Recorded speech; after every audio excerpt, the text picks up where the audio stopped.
am. I'm on a fixed income. When you have the cost of living increasing and you don't have your wages increasing, then it becomes a really big issue there. I'm not sure that it's going to be temporary. Inflation is on our minds.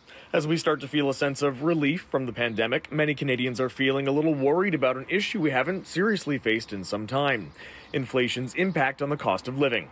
In a recent survey from the Angus Reid Institute, an overwhelming majority of people said everything from home renos to gas and groceries has become more expensive. I mean, it's really just when demand gets stronger than supply is able to deliver. Nathan Jansen, a senior economist with RBC, paints a mixed picture of an economy getting back into gear.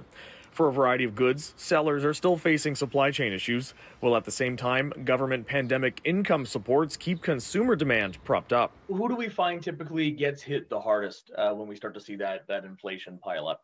I mean, I think the concern right now would be that we do have highly indebted households in Canada. When inflation rises, particularly when markets begin to expect higher inflation, that pushes interest rates higher. And what about the value of our savings?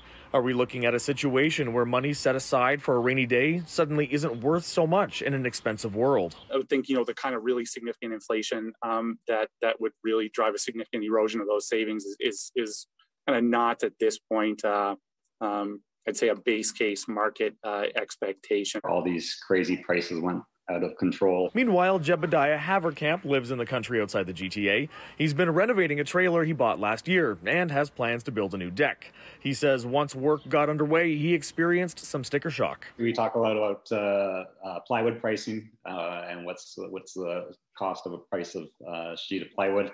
The price I think I paid was $105 for a 3/4 inch piece of plywood, which was extremely crazy.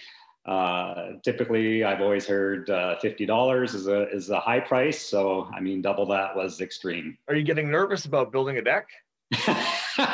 I'm a little nervous, but at this point, I'm kind of committed. I can already see it in the price of the food. Well, the housing market is definitely a big issue. Petroleum products and that. We all need to be cautious about how much we're spending moving forward.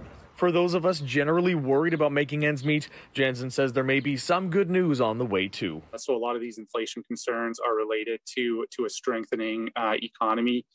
Household